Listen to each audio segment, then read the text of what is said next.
안녕하세요. 저는 서울에 살고 있는 40대 여자입니다. 저는 얼마 전 시어머니와 남편에게 시원하게 복수를 하고 화려한 돌싱이 되었어요. 전 남편과 그 파렴치한 엄마를 떠올리기만 해도 너무나 더럽고 역겹지만 너무나 속 시원하게 복수했던 나머지 저만 알고 있기 아까워서 제 이야기를 여러분들께도 공유합니다. 저는 평범한 집안에서 외동딸로 자랐습니다. 많이 배우지 못하셨지만 성실했던 저희 부모님은 노점상에서부터 시작해서 동네에서 자그마한 과일 가게를 차려 열심히 장사하시며 저를 부족함 없이 키워주셨고 저도 열심히 공부해서 알아주는 명문대에 입학할 수 있었죠. 그곳에서 남편을 캠퍼스 커플로 만났어요. 대학원생이던 남편은 조용한 범생이 스타일이었습니다. 처음엔 촌스럽기도 하고 수수한 남편의 차림에 저희 집이랑 비슷한 집안이겠다 싶었는데 사귀면서 대충 들어보니 예상과는 다르게 저희 집과는 아주 많이 차이가 나더라고요. 부모님도 두 분 다 해외에서 공부도 하신 그 시절 드문 유학파였고 남편도 어렸을 때 영국에서 공부하다가 한국에 와서 교수의 꿈을 갖고 대학원을 다니고 있었던 거였어요. 저는 부모님이 학비를 대주시는 것만으로도 죄송해서 학업과 아르바이트를 병행해서 간신히 생활비를 마련할 수 있었고 남편은 집에서 지원을 빵빵하게 해주셔서 돈 걱정 없이 저와 데이트하며 열심히 학업에만 몰두할 수 있었죠. 그러던 어느 날 저희가 사귄 지 1년이 조금 넘을 때였어요. 희주야, 우리 부모님이 널 좀 보고 싶어 하시네? 조금 이르다는 생각은 했지만 남편 같은 남자라면 결혼해도 좋겠다라는 생각이 있었던 저는 나름 할 수 있는 최애대로 차려입고 남자친구의 집으로 갔어요. 역시 생각대로 남편의 집은 으리으리하더라고요. 그 당시 제일 고급이었던 아파트의 제일 넓은 평수였고 안에 있는 가구와 장식품들도 한눈에 보기에도 비싼 것들이었죠. 저희 집에 10배가 넘는 거실에 앉아있어 태어난 척 속으로는 감탄하며 이리저리 둘러보고 있는데 어머니가 방에서 나오시더라고요. 집에서나 밖에서나 편한 몸빼바지 입고 다니시는 엄마에 비해 남편의 어머니는 집에서도 고급지게 옷을 차려입고 머리도 세팅되어 있었어요. 그 기세에 눌렸던 저는 잠시 얼어 있다가 이내 정신을 차리고 인사를 드렸죠. 아, 안녕하세요. 어머님 이희주라고 합니다. 언니? 연애 한 번도 안 하던 우리 아들이 1년이나 만난다길래 궁금해서 불렀다. 예상치 못한 쎄한 분위기에 저는 더 살갑게 대화를 이어나가지 못하고 어색하게 찻잔만 만지작 거리고 있었어요. 그래, 니네 집안 이야기는 대충 들었다. 너도 오늘 봐서 알겠지? 우리 집안이랑은 좀 수준이 안 맞을 것 같구나. 몇 개월 못 만날 줄 알았는데 벌써 1년이나 됐다길래 일부러 보자고 불렀어. 우리 성민이는 너랑 진지하게 만나는 거라고 하던데 눈치껏 내가 먼저 정리해줬으면 좋겠구나. 우리 아들은 지금 미리 약속된 선자리만 10개가 넘어 교수 임용되고 나면 일반 직장인은 쳐다도 안 볼 테고. 내 말 이해했니? 네 어머니. 너무 당황스러웠지만 저는 그 당시 기운에 눌려 아무 말도 못했고 남편이 사온 과일도 먹는 둥 마는 둥 하고 서둘러 집으로 돌아갔어요. 며칠을 끙끙 앓다가 남편한테 이 사실을 말하며 헤어져야 할 것 같다고 했더니 노발대발 하더라고요. 평소 부모님께 한 번도 거역해본 적 없던 남편은 처음으로 집안을 쑥대밭으로 만들었고 급기야 짐을 싸서 집을 나오기까지 하더니 결국 어머님도 울며 겨자 먹기로 저희들의 만남을 허락하셨어요. 저희 부모님은 내가 뭐가 그렇게 아쉬워서 그런 집안에 시집을 가야 하냐고 극구 반대하셨지만 남편을 너무 사랑했던 저는 부모님의 말은 들리지 않았죠. 그때를 생각해보면 정말 그때라도 그만뒀어야 하는데 이런 후회가 드네요. 어쨌든 그렇게 험난한 연애를 하며 학교를 졸업하고 저의 끔찍한 결혼 생활이 시작되었어요. 시댁과 가까운 곳에 신혼살림을 차리고 남편을 착실히 내조하며 아들 하나 놓고 남편도 자리 잡고 난 뒤엔 저도 일하고 싶다고 남편을 졸라 잡지만 회사에 취직해 경제활동을 시작했죠. 늘 집에 틀어박혀 애만 키우다가 사람들도 만나고 경제활동도 하니까 좀 숨통이 트이더라고요. 시아버님은 그래도 저에게 늘 잘해주시고 우리 아가 하면서 아껴주셨지만 어머님은 변함이 없으셨어요. 가까운 곳에 사시던 어머님은 툭 하면 집에 오셔서 하는 얘기가 저희 집안과 제 출신을 무시하는 얘기였죠. 예, 넌 참 좋겠다. 과일 가게집 딸에서 이렇게 교수 와이프로 신분 상승하게 될 줄 누가 알았겠니? 예, 네 친구들도 너 엄청 부러워하지 그치 그러게요. 어머님들 감사할 뿐이죠. 덕분에 저희 동준이한테도 이렇게 부족함 없이 다 해줄 수 있네요. 우리 집안에 천것이 굴러들어와서 어쩌나 싶었는데 그래도 네가 아들이라도 낳아서 천만 다행이지 아들 못 낳았으면 진즉 내쫓겼을 텐데. 어찌나 그런 말들이 일상이었던지 저는 이제 화도 안 나고 아무렇지 않게 대할 수 있는 경제까지 올라섰죠.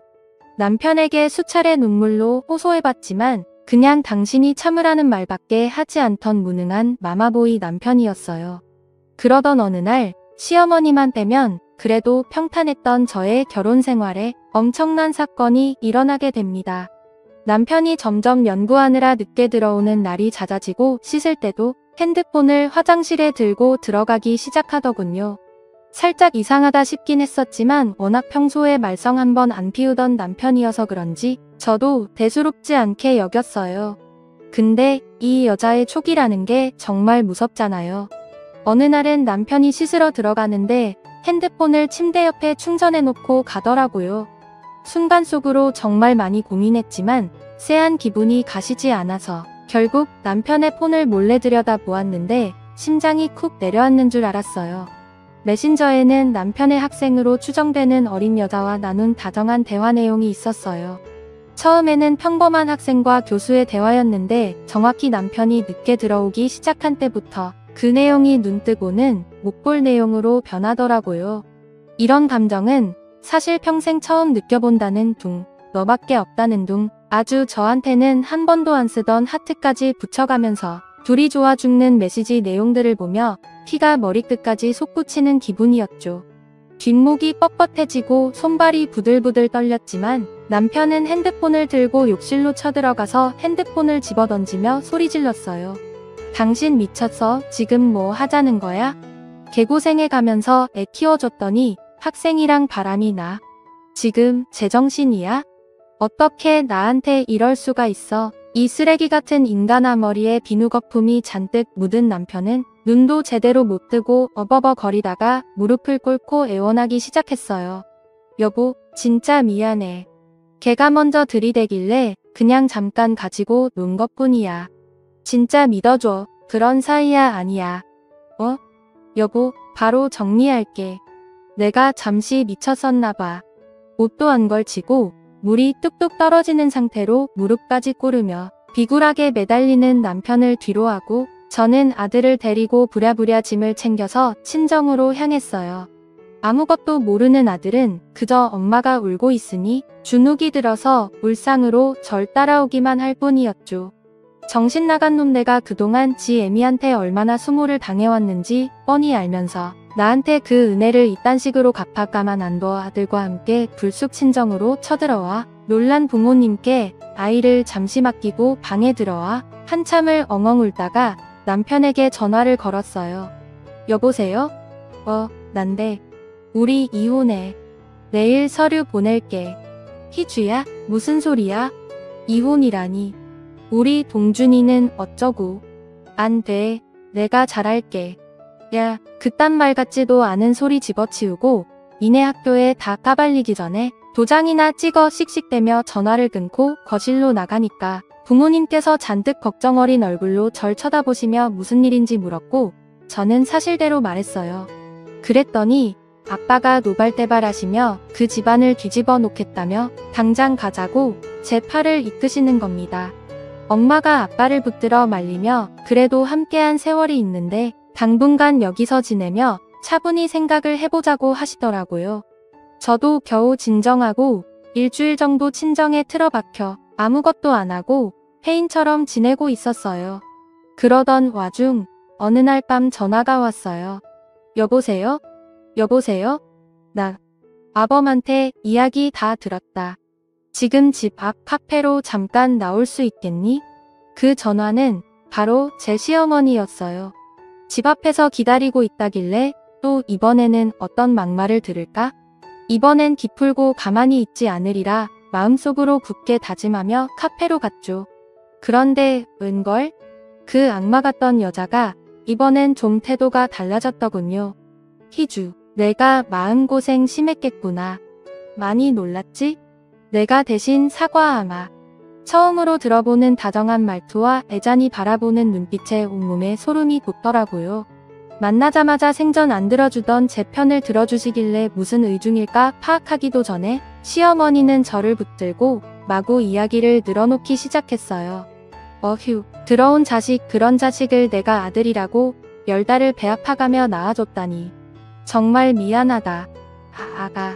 지 새끼 낳아준 아내한테 그러면 천벌받는 법인데. 어머님, 내가 그 얘기 듣고 처음으로 아들, 자식 뺨을 다 때렸지 뭐니. 성민이 자식 충격받아서 나가는 걸 남편이 붙잡으려 하길래 그냥 냅두라고 했다. 예상치 못한 전개에 아무 말도 못하고 꿀먹은 벙어리처럼 앉아있었더니 어머니가 그러시더군요. 그래도 아가, 부부의 연이라는 게 그렇게 쉽게 맺고 끊는 게 아니잖니. 동준이라도 없었으면 모를까? 우리 예쁜 손줄 봐서라도 성민이한테 한 번만 기회를 주는 게 어떨까 싶다. 내 마음 누구보다 잘 알지만 앞으로 이 험난한 세상에서 아빠도 없이 어떻게 키우겠니? 어머님, 솔직히 저 어머님 때문에도 그동안 엄청 힘들었거든요. 저 그냥 이혼할 거예요. 동준이는 제가 알아서 잘 키울 테니까 걱정 마시고요. 저는 이미 마음의 결정을 내렸기 때문에 단호하게 이혼하겠다고 말씀드렸어요. 그랬더니 어머니가 그러시더군요. 난 우리 아들 믿는다. 만약 한 번만 더 그런다면 위자료로 1억 줄게. 물론 공중도 당연히 받고. 우리 아들이 잠깐 실수한 거야. 내가 이렇게 부탁하마. 한 번만 기회를 주렴. 참, 그리고 저번에 들었는데 사돈댁집에 물 샌다면서.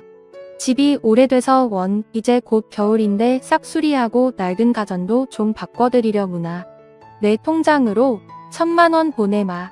그깟 1000만원 안 받아도 그만이었지만 그래도 그동안 저 키워주시느라 고생하신 부모님 생각하니 시댁 눈치 안 보고 뭐라도 해드리고 싶기도 하고, 어머니가 한 말 중에 아이 아빠 없이 어떻게 이 험난한 세상에서 키울 거냐는 말이 맴돌더군요.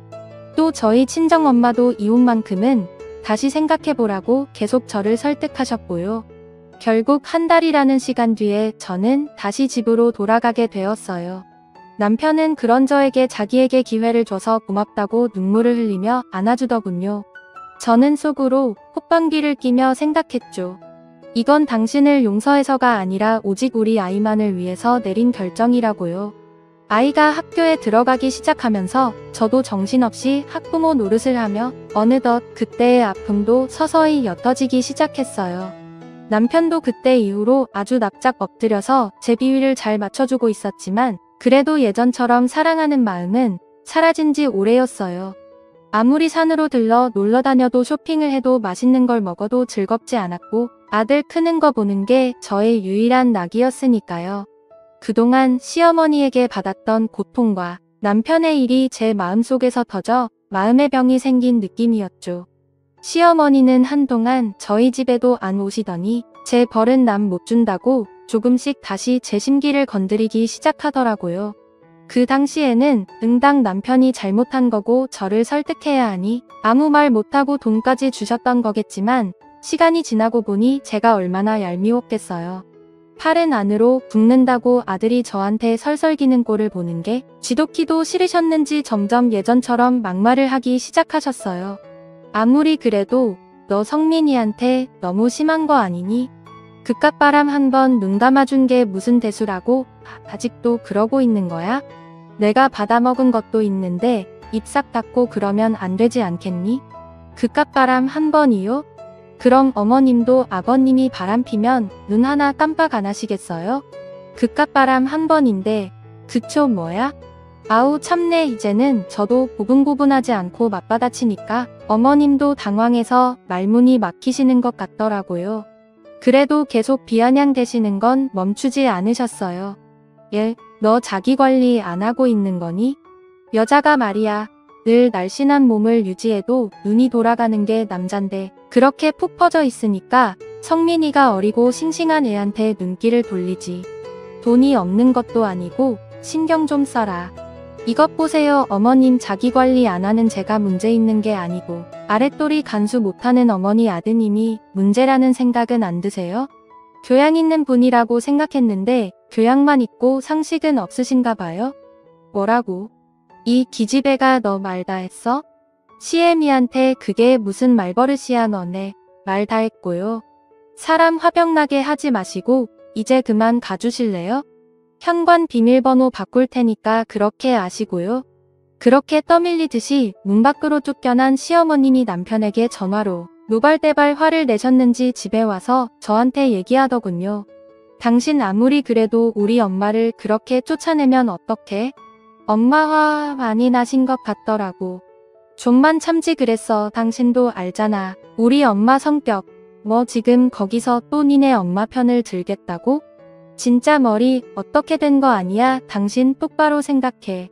나 지금 당장이라도 이혼 소리에 도장 찍고 싶은 마음이 굴뚝 같으니까. 여보. 죄인인 남편은 더 이상 아무 말도 못했고 저는 당분간 시어머니로부터 자유로운 생활을 할 수 있었어요. 어찌나 숨통이 트이던지 그 여자 목소리만 들어도 뒷목이 뻣뻣해지는 느낌이었는데 안 보고 사니까 그렇게 세상 편할 수 없더라고요. 그렇게 안정된 나날을 보내고 있던 중 어느 날이었어요. 그날은 저희 회사에서 모처럼 가을 야유회로 평일에 다 같이 쉬고 오전에 북한산 등산을 다녀오기로 한 날이었어요. 예쁘게 물든 단풍도 보고 내려와서 맛있는 파전에 막걸리까지 마실 생각을 하니 저도 오랜만에 들떠서 신나게 야유회를 떠났죠. 힘들지만 새소리도 듣고 물소리도 들으며 열심히 올라가다 보니 어느덧 정상에 다다랐고 평일이었지만 꽤 많은 사람들이 저마다 100군데 바위에 앉아 쉬고 있더라고요. 그런데 옆에 있던 동료가 저한테 귓속말로 수군대더군요. 희주씨, 희주씨, 저기 저 커플 좀 봐. 와, 대단하네. 남자가 한 10살은 어려 보이는데 애인인가 봐. 근데 저 아줌마 너무 애잔하다. 조금이라도 어려 보이려고 아주 봐라 그랬네 봐라 그랬어. 저 화장 어쩔 거야. 정말 아줌마가 돈이 많나? 그 말을 듣고 동료가 가리키는 커플을 봤는데 동료가 비웃었던 그 여자가 바로 제 시어머니였던 거예요. 혹시나 잘못 본 걸까봐 두 눈을 비비고 다시 봤는데 평소보다 더 진한 화장에 몸매가 드러나는 운동복에 본인보다 10살은 어려 보이는 남자 옆에 찰싹 달라붙어서 다정하게 김밥을 먹여주고 있던 그 여자는 정말로 제 시어머니가 맞았어요. 저는 순간 뻥져서 그 광경을 쳐다만 보고 있다가 이내 정신을 차리고 몰래 사진을 찍었어요. 아주 가식적인 표정으로 애교를 부리며 아양을 떠는 모습, 다정하게 남자와 러브샷하는 모습, 사진과 함께 영상도 찍어놨죠. 모처럼 기분 좋게 놀러간 건데 역겨운 시어머니의 모습에 기분이 다 잡혀버렸지 뭐예요. 그렇게 내려와서 2차 회식도 하는 둥 마는 둥 하고 집에 와서 곰곰이 생각하는데 저도 모르게 웃음이 나는 거 있죠? 이걸 어떻게 이용해서 시어머니한테 복수를 제대로 할까? 그런 생각 그래서 시어머니에게 전화를 걸어서 잠깐 집 앞 카페에서 보자고 했죠. 무슨 일인지 영문도 모른 채 제가 먼저 만나자고 하니 어머님은 제가 사과드리려고 보자고 한 줄 알았나 봐요. 그래, 그때 아주 매몰차게 쫓아내더니만 이제 와서 할 말이 뭐니? 아주 기세등등하고 뻔뻔하게 저를 쳐다보는 시어머니한테 이제 복수를 시작할 시간이었어요. 어머님, 저번에 제 남편이 바람 폈을 때 그때 이 카페에서 저한테 뭐라고 하셨는지 기억나세요? 뭐? 지금 갑자기 그 얘기를 왜 해? 난 기억 안 난다. 너 나한테 사죄하려고 불러낸 거 아니었니?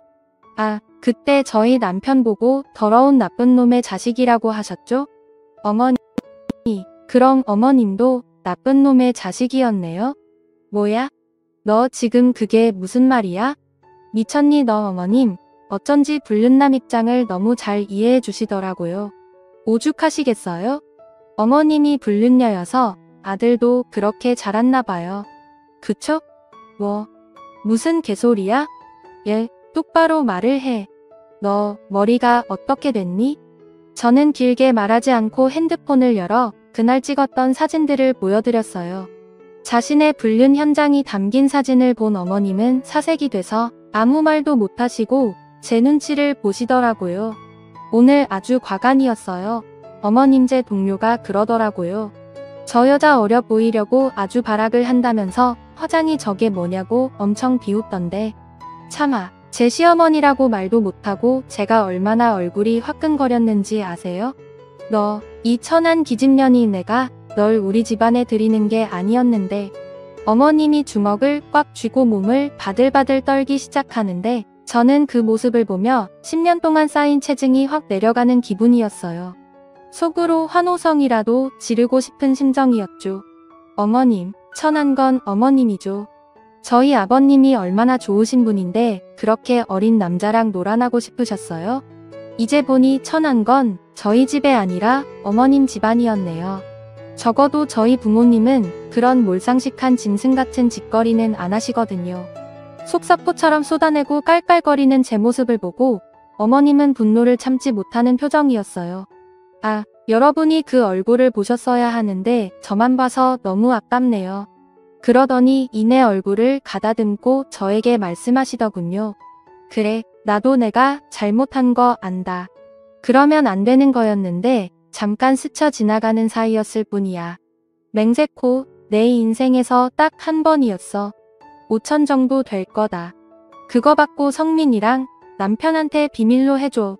이렇게 부탁할게. 역시 있는 집에서 자라서 그런지 뭐든 돈으로 해결하려는 모습이 참 애잔하기도 하고 웃기더라고요. 입막은 비용으로 5천만 원이나 쓰시다니. 그리고 전 뒤도 안 돌아보고 집으로 왔어요. 어찌나 속이 시원하고 통쾌하던지 춤이라도 추고 싶더라고요. 밤새 너무 신이 나서 잠도 잘 못 들고 있었는데 사정도 모르는 남편이 오늘 무슨 일 있었냐며 당신 기분 좋아 보인다고 하더군요.